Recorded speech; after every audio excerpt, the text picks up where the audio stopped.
good enough mu luzungu kyemmanyi senior presidential advisor mu nsonga za Kampala. Is that clear? Is that her title? Senior presidential. Uhuru yamulonda. Senior presidential. Akola mu NRM structures. Senior presidential. Eyamulonda ye president Yoweri Kaguta Museveni, my national chairman. Amuyambeko mu nsonga za Kampala. Amwe highlights. Nenkulaira mwezi ndala ebiri esatu tadakudamu na mulabu. Eno ina kajanja but give it 2-3 months tadakudamu agenda ku advising ngani. Bameka babalonda. But chemusaba calm down. NRM yaffe eno party yaffe fenna buli muntu yetaga munne. Era bujangiri bonna tubimanyi. So calm down, wokolera wenkolera. President nze muteekawo waali ebiwundu byenina lwa president akolonze kati. So sisuubira bwe tugenda kati ku ground era on merit mobilize kati nga tebawadde wadde 10 wali wadde ne wano wange mobilize Kampala olabe ani aleta maje simple kwanze ne kakasa era sikolanga ko appointment yenna ne Madam Catherine Kusasira era if there's any appointment oba namuwandikira baluwa oba namusaba ku simu oba ki okujja ku office yange awo gama Uhuru ya dala wawandikide Kusasira oba wamusabe okujja wuwo nagana naye na yakoze katemba okulaga mbu Uhuru ayino kumpandikira baluwa nzije mulabe sikolanga naye appointment nga mwagaza ki siraba mu value ye mukunze kuba buli muntu ayina mirimu gye ye ali appointed nze ndi mulonde kyobolaba muze nga munonda munsaze ku street munsaze ku office ya Kampala Central District headquarters wano mu mukwano wondaba so ekyo si kituufu era nja okuddamu si kituufu mbukoze appointment na Madam Catherine Kusasira eyo katemba yabo wakimuyombagana mu kibiina teri ayomba kubanga buli muntu mu wisdom ye kusooka kyensaba tukendeze ku excitement mu Luganda bagiyita batya okuchamuka kubanga fe tuli bakasangwawo mu Kampala Central tuli abaana nzaalwa mu Kampala Central tebatuleta bolese mu Kampala Central so twalaba Jennifer Musisinga buli muntu asinza businza kumulaba so nsaba banaffe bakaminge down we tuli tukyaliwo ate fe controlling Kampala Central teri kuwebusabusa ku ekyo kituufu oli kikonwa ngawe bwogera. What does that mean? You know, Chikonwa is like a brick which is not. It doesn't grow. A brick. Chikonwa is block it or you de so a chikona like food matoke kukona. Wadembe okumpita any name she wants. Kubanga nange bwentandika te okuzaamu nso kwogera bingi nnyo but ndi mukulembeze. Mpotroyinga Kampala Central kati so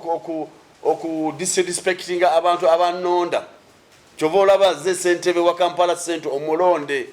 tebalonda mulala balonda Salimu Uhuru Nsubuga muntu ogo omu chovola ndi mumalirivu muntebe eno nga Kampala Central chairman NRM chairman ateka ekyo nsese nokuseka okugamba ekigambo ekyo kusooka tali mu NRM structure talina kadi ya NRM tabadde tasiwa mu Kampala Central kati anategeera ki Uhuru byakoze binga taliwa munju yakayingira munju kati achamuse nefe nchiddamu kino ndi mkasangwawo sigenda okulangirira mbu nakoze kino aba benkoledde NRM eri nyongedeko tafali ekyokubiri ndi investor mu NRM nchiddamu kino ndi investor mu NRM nteekera mu ddala ssente 100 ku 100 siri ku bano ababaatisa ssente za Museveni ziriwa ssente za Museveni ziriwa no nteekera mu ddala nedda president has all the right okulonda n'okugoba yakakyusa government ze ba generals mwabala baba kyusa ba minister baba kyusa bani ba police kati sabit yaliko ono kati yaliko ate ndoza yakikola by mistake kanchiteke boto we agenda wali mu katwe ndoza chali by mistake but it is his right okulonda muntu yena sina tabu Butcherman muto wange gwe mubuzi Butcherman mumanyi kuva Bobby Wine bebayimba ne kumbaga yange Bobby Wine the Butcherman tubeera nabo the time ngacha kwatakana ne Bobby Wine tubeera mukumazi ninali atu ne Bobby Wine inali atu tubeera nga tuli babadi tuli baluganda wadde chitu yaula but personally they are my brothers we grew up together oli president wa ghetto the chairman wa ghetto there's nothing wrong with that wetuwawula ku kigambo kya party gwedde wali zendi wano simple era nina bikwano jange nyingi nnyo ba DP banji mikwano jange FDC banji Madam Namboze yampa ne mulimu ne mufumbira Victory Party mukono kati tamanyi ndi wa NRM but business tetusosola bwe nva mu office eno wabweru wali tubeera baluganda ate bwe nyingira office nkolera ddala emirimu gye banondera ya NRM but personally president is 100% right okulonda muntu yenna walaba asomwongerako oba asokwongera ku tafali ku NRM enkolagana yo ni appointees ba president tulabanga etagenda kubeerawo kino musalidde magezi ky'okulanga mukolera wamu ne ba appointees sigenda okubeera nga nfukamirira abantu walabako nga nyumba na appointees ya president never but just tengamba buli wa appointing amanye wine okoma respecting obukulembeze buliwo watusangawo ojja tulekawo tujagena maaso na tumobilizinga votes for our people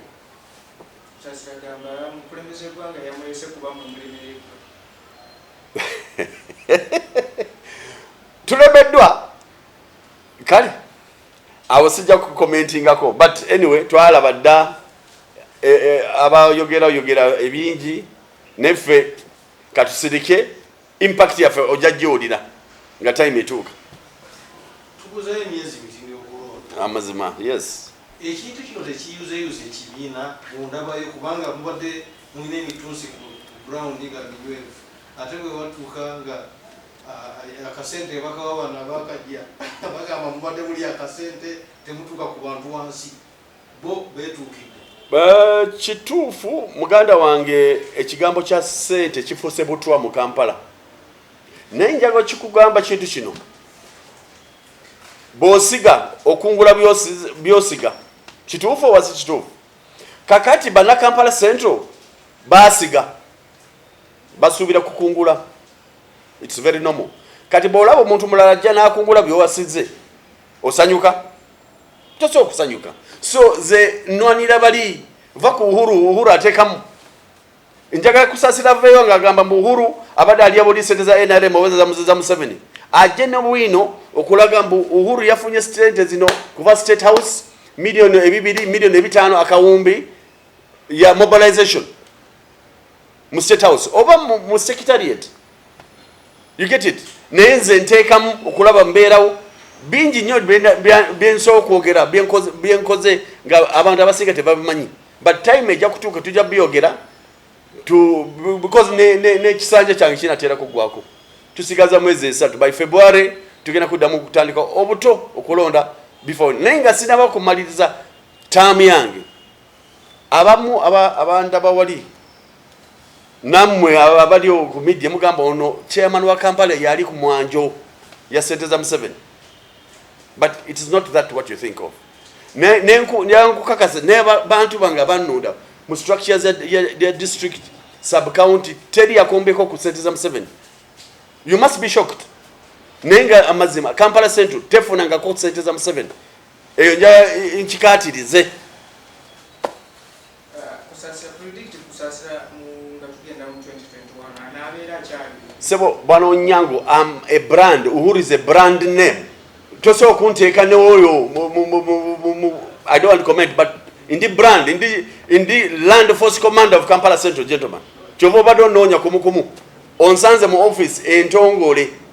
simo katigeno bano geno munonyi geno banonyi oba baina office ntongole officially oba ye agamba nti lokuba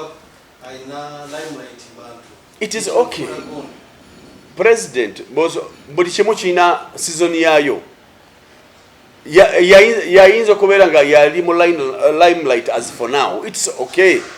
katukukozese betumala kukozesa nga tugenda maaso tukateka bali ne tugenda nebigenda that's how we do oyinza kuloza nga nange wenyini you may think I'm so big but time will come nga sikyali wano mu office eno time yange ngeweddeko nazina bulungi ava mu ddiiro togenda kulemerako ku ntebe mbu ki ekyo kyawedde hello bubaka kiboyinza okuwa aba grassroots ekyo kiwedde ni answer yayo ndina nze nga ssentebe wamwe wa Kampala Central District nja okukubiriza banaddala bana Kampala Central mu coming down in a wave eri nomo mu politics ekyo si kipya musigale nga tuli ku mulamwa kyetuliko kati tugenda kusaba olukiiko olulala ya Kampala Central nga twagala kulaba omukulembeze gw'eggwanga eya olukiiko oluddako tugenda musaba one on one na ba voters be abadde bamuwagira all along nga abana Kampala Central bade baine nyonta okulaba president so eyo mukisa jengena musaba alabe bana Kampala Central tuwaye mu ngeri ya okulaba challenges ya Kampala Central twetereze nga bidi abiri mugumu tenatuka good enough mu luzungu chemanyi senior presidential advisor mu nsonga za Kampala. Is that clear? Is that her title? Senior presidential. Uhuru ya mulonda. Senior presidential. Akola mu NRM structures. Senior presidential. Eya mulonda ye president Yoweri Kaguta Museveni, my national chairman. Amuyambeko mu nsonga za Kampala. Amwe highlights. Nenkulaira mwezi ndala ebiri esatu tadakudamu na mulamu. Eno ina kajanja but give it 2-3 months tadakudamu agenda kwa advising gani. Bamekaba bebalonda. But chemusaba calm down. NRM yaffe eno party yaffe fenna buli mutu yetaga munne. Era bujangiri bonna tubimanyi. So calm down wokolera wenkolera. President nze muteekawo waali ebiwundu byenina lwa president akolonze kati so sisuubira bwe tugenda kati ku ground era on merit mobilize kati nga tebawadde wadde ne 10 wali wadde ne wano wange mobilize Kampala olabe ani aleeta maje simple kwanze ne kakasa gentleman va ku kino nze ndi mwana wa Mukisenyi original born mwana nzalo ola Mukisenyi tebandeta bolesi goche wakana bule tulula mfanana yange omuntu balaba agamba ono muyindi mwarabu muchotera muchi kumbe nsubuga mwana ndonde omwana nzalo ola Mukisenyi atoseka todamu kumbuze bibuze bilala nkumaze nzenga ssentebe wa NRM omulonde siganye mbadde simanyi bwe nasaba okuwayamu ndema naffe abalondeddwa mbadde mbavumye naye bwe basabye mbawandikire era njaga kubuuza PA we ne group ye njiwandike mu luzungu mu lusoga mu kabira kije baso okuntegera bulungi kubanga ebigambo byakuwayamu okulaba tugera kolagana tutya gwe dawali zenzireno kola mirimu jo nangi kole jangi nenga si ku crashinga ayire ne wonyiza nnyo kulaba banyiga ningamba yi banyiga kuki ne oba kugamba ze boss wa Gundi bwe njogera ebitiibwa byange nga bingi nnyo ate sigenda okugenda